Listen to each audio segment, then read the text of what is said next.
My wife's affair with my best friend led to a halt in our $500, $0 inheritance claim. But the real shock came when I found out she forged my signature on a deed transferring two luxury homes worth over $1.2 million to her sister. Now she's lawyered up, and I don't know if I'll ever get justice. I never thought I'd be the kind of guy to catch his wife cheating, but here I am, sitting in my own living room, staring at a pile of evidence that makes my head spin. The craziest part, it all started with something as simple as noticing her phone was acting weird, and then, one day, stumbling across something I wasn't supposed to see. That's when my world tilted off its axis. Her name is Jessica, and I've been married to her for 8 years. We've built a pretty comfortable life, 2 nice jobs, a beautiful house, and a shared dream of someday retiring somewhere warm. But lately, I'd noticed her being more distant. She'd cancel plans last minute, say she was busy with work, or just tired, but I could tell something was off. She'd start wearing different clothes, acting more flirtatious around her friends, even lying about where she was going. I brushed it off, convinced I was paranoid or imagining things. But deep down, I knew something was wrong. It all came to a head one night when I was working late at the office. I'd left my phone on the kitchen counter, and I usually never do that. That night, I got a call from a number I didn't recognize, but I picked up because I was curious. It was a woman's voice, flirtatious, playful, and a little too familiar. She called herself Lily and kept talking about how she loved spending time with Jessica. That's when I realized Jessica had been seeing someone else, probably for months. The pieces started falling into place after that. I couldn't sleep that night.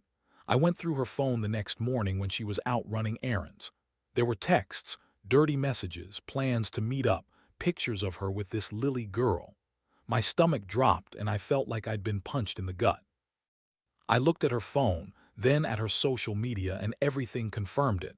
Jessica was cheating on me with my best friend, Mark. The worst part, they'd been sneaking around for months, probably right under my nose. I kept my cool for a few days, trying to figure out what to do. I didn't want to jump to conclusions, but the evidence was undeniable. Jessica insisted she was just talking to Mark, but her excuses sounded hollow. She claimed they were just friends, that it was innocent, and that I was overreacting. She called me paranoid, insecure, and even said I was jealous for suspecting her. But I knew better. I could see the lies behind her eyes. The thing is, Jessica's a master at manipulation. She's bitchy, sharp-tongued, and she's always been good at twisting things to her advantage. When I confronted her, she threw tantrums, said I was crazy, accused me of spying on her, and then started crying crocodile tears. She told me I was being unreasonable, that she loved me but she needed something more, and that Mark was just a distraction. Yeah, right. She's always been good at lying, but this time, she'd gone too far. What made everything worse was what I found out next. Turns out, Jessica had forged my signature on a deed transferring two luxury homes worth over $1.2 million to her sister, without telling me. She'd been planning her escape, probably trying to cut me out of the inheritance we were supposed to share. The inheritance was supposed to be a big part of our future, about $500,000, and now, with her forging my signature and transferring those properties, I was left with nothing. I felt like I'd been hit by a freight train, and that wasn't even the worst part. When I looked into it, I discovered she'd also been secretly working with a lawyer to cover her tracks, making sure she'd get everything in the end. It was a full-blown conspiracy. I felt betrayed on every level, by her, by Mark, and even by myself for not seeing it sooner. I had trusted her with everything, and she threw it all away for some fleeting affair and greed. I was furious, absolutely furious, and I knew I had to do something. But what? I wasn't sure yet. All I knew was that I couldn't stay silent anymore. The days that followed felt like walking through a fog. I couldn't get the image of her with Mark out of my head, nor could I shake the feeling that I'd been completely blind to everything right under my nose. I started digging into her affairs, literally. I hired a private investigator because I needed to see if there was more I'd missed. Turns out, I wasn't wrong. Jessica had been sneaking around behind my back for months, and I had no idea how deep it went. The pie came back with some shocking info. Jessica and Mark weren't just messing around. They'd been planning to run away together, probably to some tropical island or a city where nobody knew them. They'd been meeting in secret, and from what he gathered, Jessica had been funneling money into her sister's account, all under the radar. That's when I found out about the transfer of the two homes. She'd forged my signature on the deed, and it was all done in a matter of days. I couldn't believe it. I felt a mixture of rage and helplessness. I'd trusted her with everything, and she'd turned around and betrayed me on a scale I never saw coming. I confronted her again, this time with everything I had. She was bitchy, defiant, and lied through her teeth. She insisted she wasn't after the money, that she was just tired of our boring life, that Mark was just a distraction, and that I was overreacting again. She looked me right in the eyes and told me she'd never cheat on me, that I was paranoid, and that I was just jealous of her happiness. That was laughable. I knew her better than that. She's always been the type to manipulate her way out of trouble, and now she was trying to gaslight me into thinking I was the crazy one. But I had proof. My lawyer dug into the deeds, the signatures. Everything pointed to her forging my name.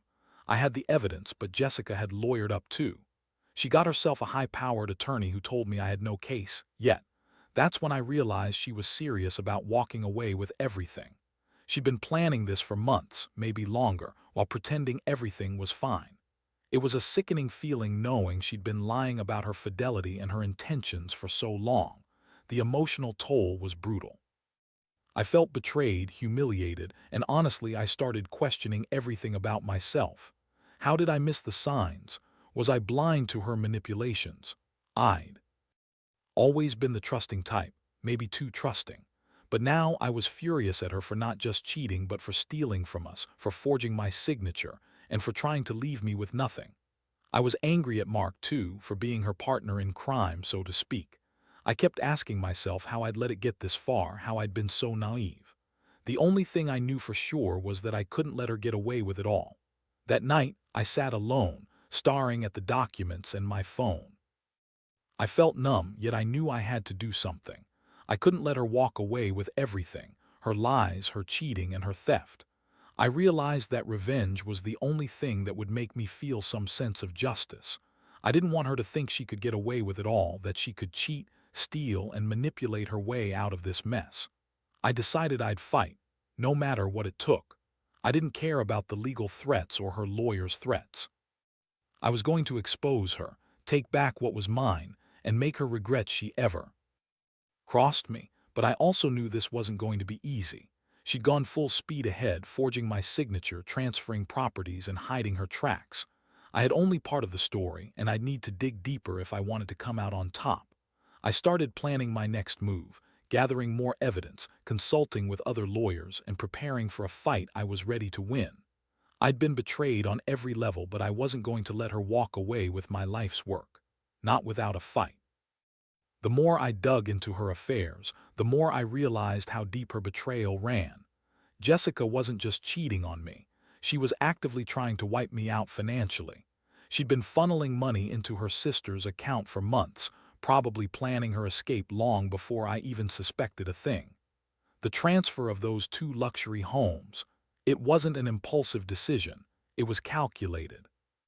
She forged my signature on a deed, something I never authorized, then used her lawyer to make sure it all looked legit.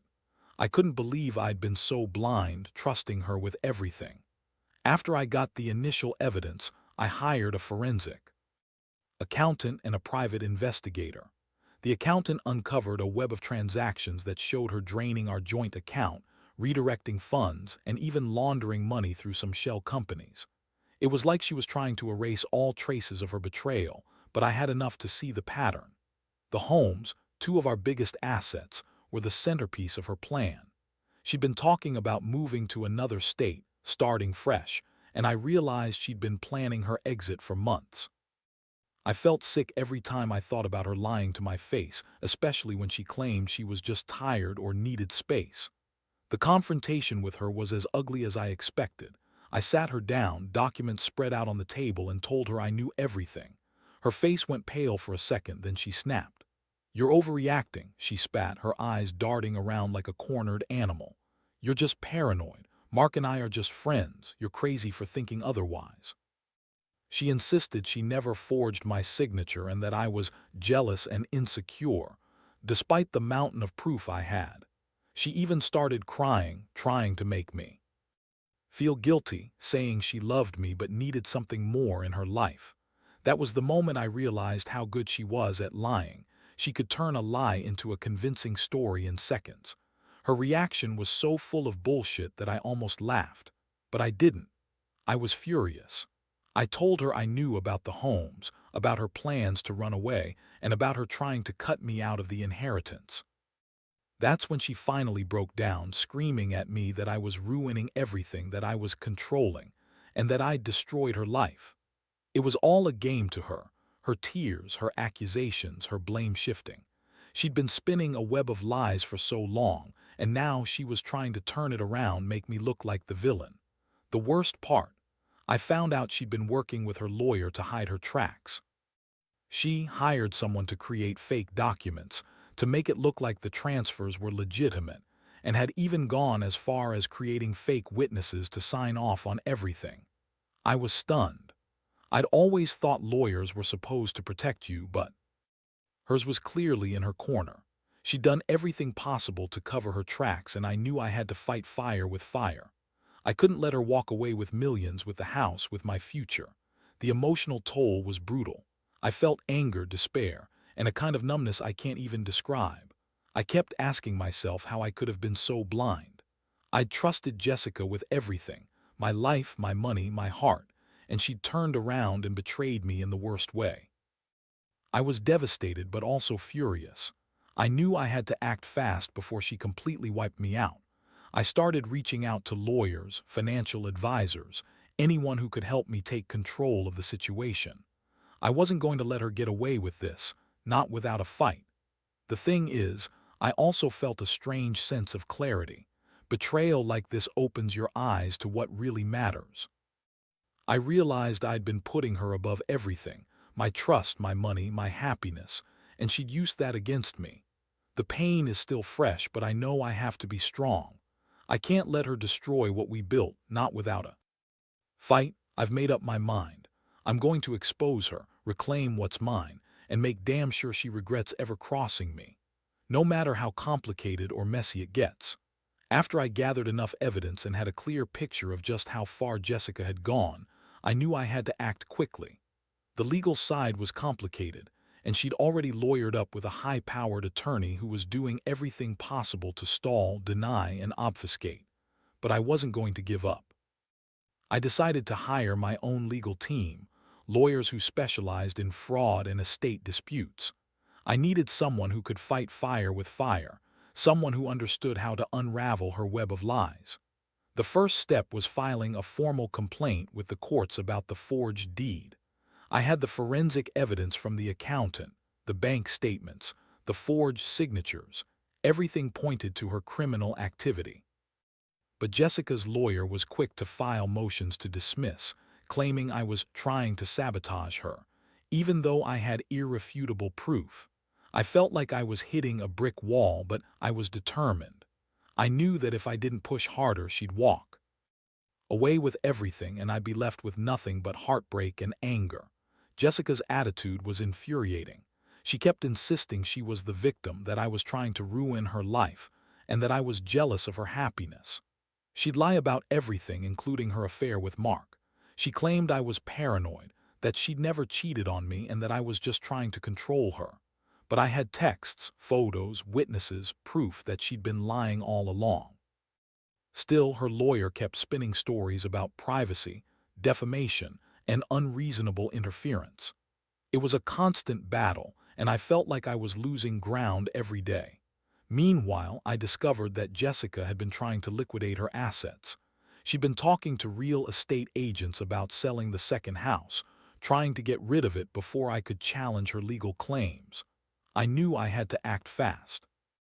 I contacted a forensic real estate appraiser and an estate litigation expert. They helped me understand that her transfers were not just illegal, they were criminal. I also got a court order to freeze her assets and prevent her from selling any property until the case was resolved. That was a small victory, but I knew the fight was far from over. Emotionally, I was hanging on by a thread. Every day brought new surprises, more lies, more manipulations. Jessica kept trying to gaslight me, claiming I was crazy, that I was stalking her, and that I was destroying her reputation. She played the victim, but I saw through it. I was hurt, angry, and exhausted, but I refused to back down. I'd been betrayed in the worst way, and I was determined to see justice served, even if it meant going to court and fighting for every penny. I also started reaching out to friends and family, people who knew us both, to get support and gather witnesses. I knew this was going to be a long, ugly battle, and I needed allies. The worst part, Jessica was now claiming that I'd been abusing her, that I'd been controlling and manipulative, trying to turn everyone against me. It was classic Jessica, twisting the truth, lying, and playing the victim. But I had the proof of her forgery, her lies, and her financial crimes. I was holding on to that, and it gave me a strange sense of purpose. All I kept thinking was how much I'd trusted her, how I'd believed in our future, and how she'd thrown it all away for some affair and greed. I'd never felt this betrayed in my life, but I also realized that I couldn't let her win. No matter how much she tried to manipulate the situation, I had to keep fighting for what's right. I knew the road ahead would be tough, and it's only getting tougher, but I was ready. Justice had to come, even if it took years. I wouldn't rest until I reclaimed what was mine and made her pay for everything she'd done. The legal battle dragged on longer than I expected, but I refused to back down. Every day, Jessica and her lawyer tried new tactics, filing motions, requesting delays, trying to discredit my evidence. It was exhausting, and honestly, I felt like I was fighting a war I might never fully win. But I also knew I couldn't let her get away with this. Not after everything. I had to stay strong, stay focused, and keep pushing forward. One of the biggest blows came when I uncovered that Jessica had been secretly working with her lawyer to create fake documents, phony signatures, false affidavits, everything to make her transfers look legitimate. I couldn't believe how far she'd gone. She forged my signature on the deed transferring the two luxury homes worth over $1.2 million to her sister, without my knowledge, without my consent. She'd even tried to have the sale finalized before I could intervene. That's when I realized how much she'd planned this, how desperate she was to cut me out of the inheritance and start her new life with Mark. I decided I needed a more aggressive approach. I hired a private investigator again, this time to find out what Jessica was hiding behind her lawyer's back. Turns out, she'd been funneling money into offshore accounts, trying to hide her assets completely. I also found out she'd been talking to a criminal attorney, someone who specialized in fraud and asset concealment. It was clear she was willing to do anything to keep what she'd stolen. That was the moment I knew I had to go beyond just legal filings. I had to get forensic investigators involved, dig into her financials myself, and prepare for the fight of my life. Meanwhile, Jessica kept spinning her lies. She told everyone I was abusive, controlling, and jealous, trying to turn friends and family against me. But I had witnesses, texts, and bank statements that proved otherwise. I was starting to see how good she was at manipulation, but I also saw that her lies were starting to unravel. The more she lied, the more her story fell apart. Her lawyer kept urging her to settle to avoid going to court, but she refused. She was convinced she could outsmart me, that she could hide everything and walk away with everything intact. I felt a strange mix of anger and helplessness. Part of me wanted to just walk away, forget the money, forget the fight, but I knew better. Jessica had stolen from me, lied to my face, and tried to destroy my reputation. I couldn't let her get away with it.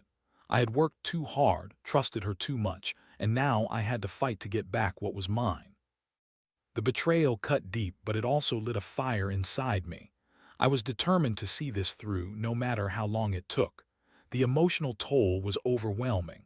I'd lost sleep, lost faith in the person I thought I knew, and questioned everything about my own judgment. But I also learned something crucial, that I was stronger than I thought.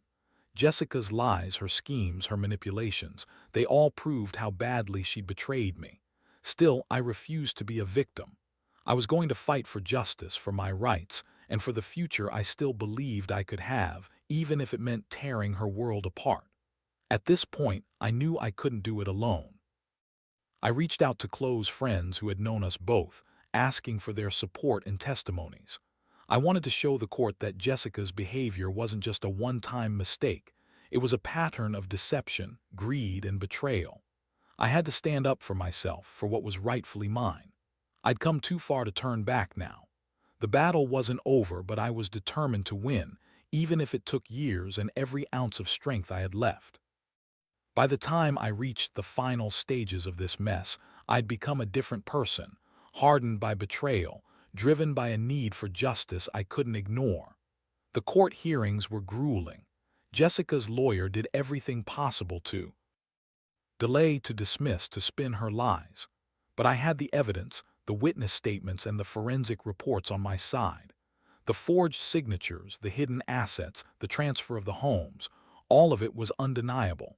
It was clear she'd lied, cheated, and stolen her way into a new life at my expense. The day I finally saw the judge's ruling was a relief and a bitter victory all at once. The court ordered the immediate nullification of the deed transferring the two luxury homes, declared her actions fraudulent, and ordered her to return the properties and pay damages. It wasn't just about the money anymore. It was about holding her accountable for her lies and theft. I felt a weight lift, finally some justice. But I also knew the emotional scars wouldn't heal overnight. Trust was shattered, and I'd been betrayed on every level. Jessica's reaction was typical. She threw a tantrum in court, claiming I was trying to ruin her life, that her actions were justified because I was controlling, and that I'd driven her to this. But the judge saw through her act. Her lawyer looked defeated, and I could see the frustration in her eyes. She'd gambled everything on her lies, and she'd lost. In the aftermath, I decided to move forward with my life. I sold the second house, cut all ties with Jessica, and focused on rebuilding myself. It wasn't easy, and I still have moments of anger and sadness, but I refused to let her define me. I learned a lot through this nightmare about trust, betrayal, and resilience. I realized that no matter how deep the betrayal, you can find a way to come out stronger. Looking back, I wish I'd seen the signs earlier, but I also know that sometimes you only get clarity when things fall apart. If there's anything I want to tell others who might be going through something similar, it's this. Don't ignore the red flags. Trust your instincts. And if you find yourself betrayed, fight for what's rightfully yours. Don't let anyone, no matter how manipulative, steal your future, your peace, or your dignity. This experience has changed me forever. I've learned to be more cautious, more aware, and more determined. Jessica's betrayal was one of the hardest things I've ever gone through, but it's also made me realize that even in the darkest moments, there's a chance to rebuild, stronger, wiser, and more resilient than before. I hope my story serves as a warning, but also as a reminder. Never underestimate the power of truth and perseverance. Justice might be slow, but it's always worth fighting for.